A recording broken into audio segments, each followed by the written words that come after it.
നസീറുമായി നടന്നുകൊണ്ടിരുന്ന വിവാഹം മുടക്കി ആദിഷ് മിർജാനെ അവിടെ നിന്ന് തൂക്കിയെടുത്തു കൊണ്ടുപോകുന്ന ഒരു സീൻ കാണിച്ചായിരുന്നു ലാസ്റ്റ് എപ്പിസോഡ് അവസാനിച്ചത്. ഈ ഒരു വിവാഹം ഒന്ന് മുടങ്ങിയാൽ മതി എന്ന് അവൾ ആഗ്രഹിച്ചിരുന്നെങ്കിലും ഇതേപോലെയൊക്കെ തന്റെ ലൈഫിൽ സംഭവിക്കുമെന്ന് അവൾ സ്വപ്നത്തിൽ പോലും ചിന്തിച്ചിരുന്നില്ല.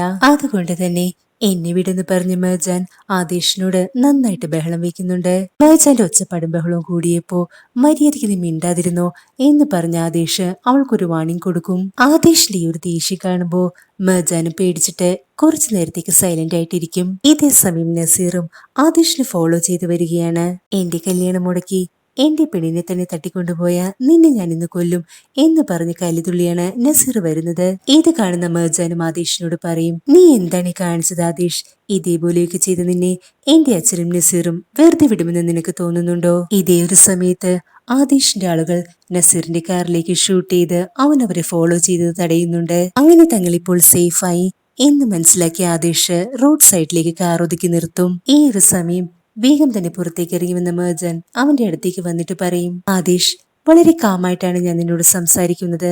എനിക്ക് നിന്നോട് ദേഷ്യമൊന്നുമില്ല. പക്ഷേ നീ എന്നോട് പറയണം നീ എന്തിനാ ഇത് ചെയ്തതെന്ന്. ഇത് കേട്ടിട്ട് ആദേശം അവളോട് പറയും, അതിനു മുൻപ് എന്റെ ചോദ്യത്തിന് നീ ഉത്തരം പറ. അവനെ വിവാഹം കഴിക്കാൻ നിനക്കിഷ്ടമായിരുന്നോ? ഈ ഒരു ചോദ്യം കേൾക്കുന്ന മെഹജാന് നന്നായിട്ട് ദേഷ്യം വരുന്നുണ്ട്. എന്നിട്ട് അവളും പറയും, ഞാൻ നസീറിനെ വിവാഹം കഴിക്കുന്നത് എന്റെ ഇഷ്ടത്തോടെയാണോ അല്ലയോ എന്നൊക്കെ നോക്കാൻ നീ എന്റെ ആരാണ്? മെഹജാന്റെ ഈ ഒരു സംസാരം ആദേശിന് തീരെ ഇഷ്ടപ്പെടില്ല. അവളെ പിടിച്ചു വലിച്ച് കാറിലേക്ക് ചാരി നിർത്തിക്കൊണ്ട് അവൻ പറയും, ഞാൻ നിന്റെ ആരാണെന്നല്ലേ നിനക്കറിയേണ്ടത്? എങ്കിൽ നീ കേട്ടോ. ഒരുപക്ഷെ നിന്റെ ജീവിതം രക്ഷിക്കാൻ വന്നയാളായിരിക്കാം ഞാൻ, അതല്ലെങ്കിൽ നിന്റെ ജീവിതം നശിപ്പിക്കാൻ വന്നയാൾ. ഇതിൽ ഞാൻ ഏതാണെന്ന് നിനക്ക് തീരുമാനിക്കാം മെഹജാൻ.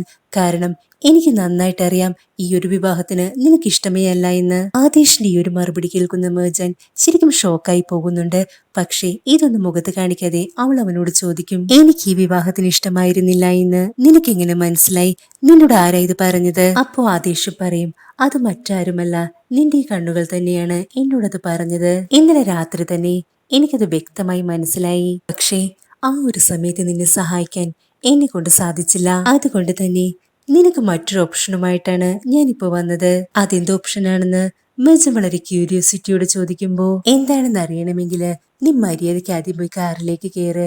ഇതും പറഞ്ഞ ആദേശം കാർ സ്റ്റാർട്ട് ചെയ്യുകയാണ്. പക്ഷെ മെഹജാന് ഇപ്പൊ എന്തു ചെയ്യണമെന്ന് പോലും അറിയില്ലായിരുന്നു. എന്റെ സ്വന്തം ലൈഫിനെ പറ്റിയുള്ള തീരുമാനങ്ങൾ എടുക്കുന്നത് മറ്റാളുകളാണല്ലോ എന്നോർത്ത് ഒന്നും ചെയ്യാനാകാതെ മെഹജാൻ അവിടെ കരഞ്ഞുകൊണ്ട് നിൽക്കും. ഇതെല്ലാം കാറിൽ നിന്ന് കണ്ടുകൊണ്ടിരുന്ന ആദേശ് അവളുടെ അടുത്തേക്ക് പോകാൻ തീരുമാനിച്ചെങ്കിലും അവൾക്ക് ഇഷ്ടമുണ്ടെങ്കിൽ മാത്രം അവൾ വരട്ടെ എന്ന് കരുതി അവിടെ കാത്തിരിക്കും. നസീറുമായുള്ള വിവാഹം ഇഷ്ടമില്ലാത്തത് കൊണ്ട് തന്നെ ആദേശിന്റെ വാക്കനുസരിച്ച് അവന്റെ കൂടെ പോവുകയാണ് അവൾ. ഇതേ സമയത്ത് ഹൈദർ തന്റെ ദേഷ്യം മുഴുവൻ തീർത്തത് അയാളുടെ മകന്റെ നേർക്ക് തന്നെയായിരുന്നു. നിന്റെയൊക്കെ കഴിവുകേട് കാരണമാണ് എന്റെ മകളെ അത്ര സിമ്പിളായിട്ട് അവൻ അവിടെ നിന്ന് കടത്തിക്കൊണ്ടുപോയത്. ഇതും പറഞ്ഞിട്ട് ഹൈദർ നന്നായിട്ട് വയലന്റ് ആയി നിൽക്കുന്ന സമയത്താണ് ആദേശ് മിർജാനെയും കൊണ്ട് ആ വീട്ടിലേക്ക് വരുന്നത്.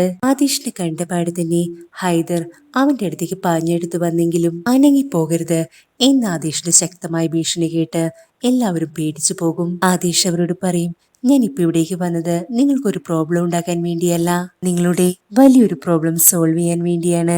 ഒരിക്കലും തീർക്കാൻ കഴിയാത്ത വലിയൊരു സാമ്പത്തിക ബാധ്യത നിങ്ങൾക്കുള്ള കാര്യം എനിക്ക് നന്നായിട്ട് അറിയാം. നിങ്ങളുടെ ഈ സാമ്പത്തിക ബാധ്യതയെല്ലാം മുഴുവനായിട്ടും ഞാൻ തീർത്തു തരാം. പക്ഷേ അതിലെനിക്കൊരു കണ്ടീഷനുണ്ട് എന്ന് ആദേശ് പറയുന്നത് കേട്ടിട്ട് ഇതൊന്നും വിശ്വസിക്കാനാകാതെ അവരെല്ലാവരും പരസ്പരം മുഖത്തേക്ക് നോക്കും. അപ്പോ ആദേശും അവരോട് പറയും, 187 ഡേയ്സ്, ഈ 187 ദിവസം നിങ്ങൾക്കുള്ളതെല്ലാം എന്റേത് മാത്രമായിരിക്കും. ഈ ഒരു ടൈമിൽ ഞാൻ എന്തു പറഞ്ഞാലും അതൊന്നും എതിർക്കാതെ നിങ്ങൾ എല്ലാവരും അനുസരിക്കും. 187 ദിവസം കഴിയുമ്പോ ഞാൻ സ്വന്തമാക്കിയ നിങ്ങളുടേതായതെല്ലാം ഞാൻ തന്നെ നിങ്ങൾക്ക് തിരിച്ചു തരും. അതിനുശേഷം സാമ്പത്തിക ബാധ്യതയൊന്നുമില്ലാതെ നിങ്ങൾക്ക് സുഖമായിട്ട് ജീവിക്കാം. ഇവിടെ ഒന്നും സംഭവിക്കാത്തതുപോലെ നോർമലായി തന്നെ.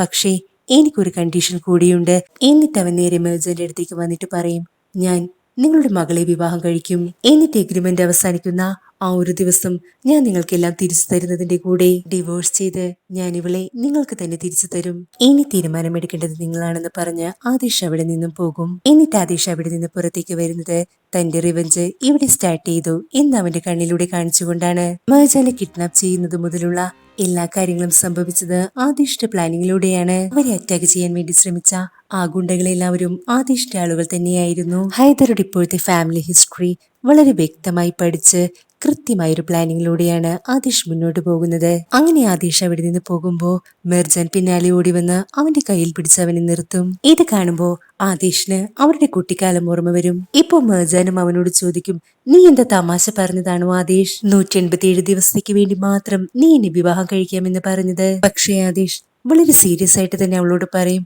എന്റെ ഈ ഓഫർ നാളെ മുതൽ നിങ്ങൾക്ക് വാലിഡ് ആണ്. ആദിഷ് പറയുന്നതെല്ലാം കേട്ടിട്ട് നന്നായി ദേഷ്യം വന്ന മിർജാനും അവനോട് പറയും, ഒരുപക്ഷെ നിന്റെ ഈ എഗ്രിമെന്റ് ഞാൻ സമ്മതിച്ചില്ലെങ്കിലോ?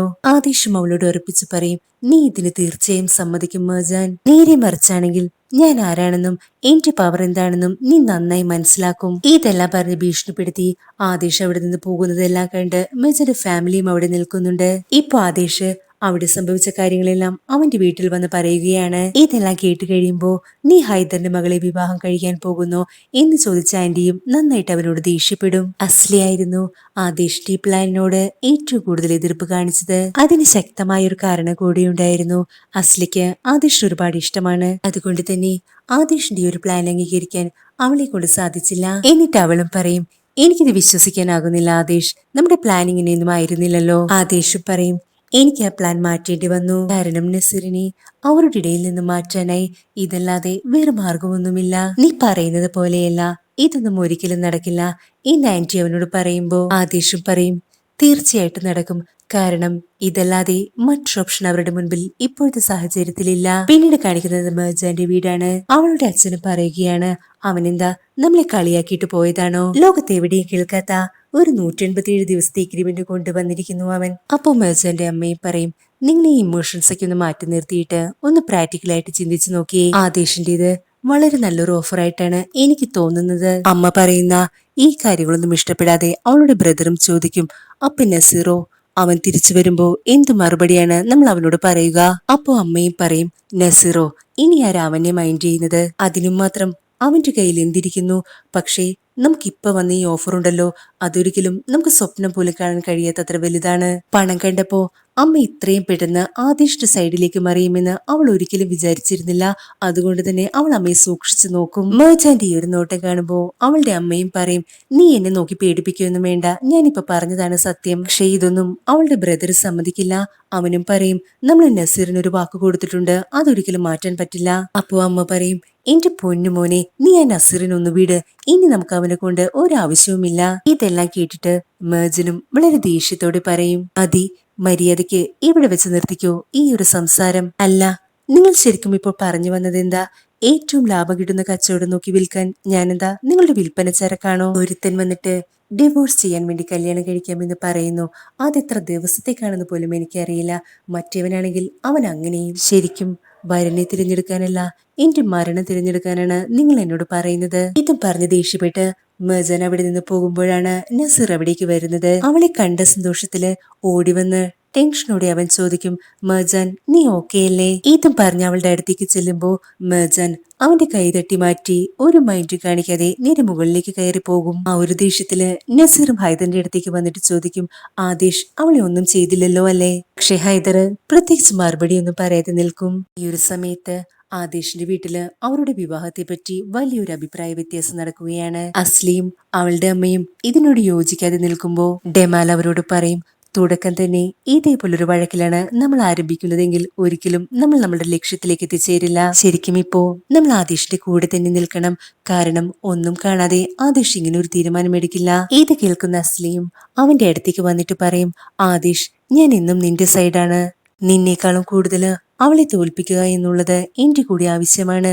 ആന്റിയും ഇതിനെല്ലാം സമ്മതമാണെന്ന് അവരോട് പറയും. ഇപ്പൊ നസീർ അവിടെ സംഭവിച്ച എല്ലാ കാര്യങ്ങളും അറിഞ്ഞിട്ടുണ്ടാകും. എന്നിട്ട് അവനും നല്ല ദേഷ്യത്തില് ഇന്നത്തോടെ ഞാൻ ആദിഷിന്റെ കഥ തീർക്കും എന്ന് പറഞ്ഞ് അവിടെ നിന്ന് പോകാൻ തുടങ്ങുമ്പോ അവരെല്ലാവരും കൂടി നസീറിനെ തടയും. എന്നിട്ട് ഹൈദർ പറയും, ഇപ്പോ നീ അവനെ എന്തെങ്കിലും ചെയ്താൽ അതിന്റെ നഷ്ടം നിനക്ക് മാത്രമായിരിക്കും. നസീറും പറയും, എനിക്ക് എന്ത് നഷ്ടം വന്നാലും ഞാനത് സഹിച്ചോളാം. പക്ഷേ ഇന്ന് അവൻ ചെയ്തതിനുള്ള ശിക്ഷ ഞാൻ അവന് കൊടുത്തിരിക്കും. ഇതൊന്നും ഇഷ്ടപ്പെടാതെ ഹൈദറും ദേഷ്യത്തോടെ പറയും, മെർജാൻ എന്റെ മകളാണ്. അവൾക്ക് എന്തെങ്കിലും സംഭവിച്ചിട്ടുണ്ടെങ്കിൽ അതിനുള്ള മറുപടി ഞാൻ കൊടുത്തോളാം. നീ ഇതിലിടപെടണ്ട. നസീറും ചോദിക്കും, അതെന്താ മെർജാന്റെ കാര്യത്തിൽ ഞാൻ ഇടപെട്ടാല് നിങ്ങള് എനിക്ക് തന്ന വാക്ക് മാറ്റുവാണോ ഇപ്പോ? ഇത് കേൾക്കുന്ന ഹൈദറിന് നന്നായിട്ട് ദേഷ്യം വരും. എന്നിട്ട് അയാള് പറയും, നിന്നെ വിശ്വസിച്ചല്ലേ എന്റെ മകളെ ഞാൻ നിന്നെ ഏൽപ്പിച്ചത്. എന്നിട്ട് എന്താ സംഭവിച്ചത്? നിന്റെ അടുത്തു നിന്ന് തന്നെ അവൻ അവളെയും കൊണ്ടുപോയി. എന്നിട്ട് ഇനി നീ അവന്റെ അടുത്തേക്ക് പോയിട്ട് എന്ത് കാണിക്കാനാ? ഇതെല്ലാം കേട്ട് കഴിയുമ്പോ നസീറും അവരോട് പറയും, എന്തൊക്കെ സംഭവിച്ചാലും ശരി, മെർജാനെ ഞാൻ ഒരിക്കലും അവന് വിട്ടുകൊടുക്കില്ല. ഇത് പറഞ്ഞ ശേഷം നസീർ നേരെ പോകുന്നത് ആദിഷിന്റെ അടുത്തേക്കാണ്. എന്നിട്ട് അവൻ ആദിഷിന്റെ അടുത്തേക്ക് വന്നിട്ട് പറയും, എന്റെ പെണ്ണിനെ തട്ടിക്കൊണ്ടുപോയതിനുള്ള ശിക്ഷ നീ ഇപ്പൊ അനുഭവിക്കും ആദേശ്. അപ്പോ നസീറിന്റെ ആളുകളും ആദേശിനെ ഷൂട്ട് ചെയ്യാൻ വേണ്ടി ഗണ്ണെല്ലാം സെറ്റ് ചെയ്ത് നിൽക്കും. ഇതെല്ലാം കണ്ടിട്ട് ആദേശം ചിരിച്ചുകൊണ്ട് പറയും, എന്റെ വീട്ടിൽ കയറി വന്ന് എന്നെ ഇത്ര സിമ്പിളായിട്ട് അറ്റാക്ക് ചെയ്യാൻ കഴിയുമെന്ന് നിനക്ക് തോന്നുന്നുണ്ടോ നസീർ? ആദേശ് ഇത് പറഞ്ഞു തീരുന്നതിന് മുൻപ് തന്നെ നസീറിന്റെ ആളുകൾക്ക് ചുറ്റും ആദേശിന്റെ ആളുകൾ വളഞ്ഞിട്ടുണ്ടാകും. ആദേശിനെ നേരിട്ട് കണ്ട് സംസാരിച്ചാൽ ചിലപ്പോഴെല്ലാം ശരിയായേക്കും എന്ന് കരുതി മെർജാൻ ഈ ഒരു സമയത്താണ് അവിടേക്ക് വരുന്നത്. പക്ഷേ ഈ ഒരു സീൻ കാണുമ്പോൾ അവൾ ശരിക്കും പേടിച്ചു പോകും. എന്താ ഇവിടെ നടക്കുന്നത് എന്ന് ചോദിച്ചുകൊണ്ട് അവൾ ഓടി അവരുടെ ഇടയിലേക്ക് വന്ന് നിൽക്കും. മെർജാൻ അവിടെ കാണുമ്പോ നസീറും ടെൻഷനോട് ചോദിക്കും, നീ എന്തിനാ ഇവിടേക്ക് വന്നതെന്ന്. അപ്പോ അവളും പറയും,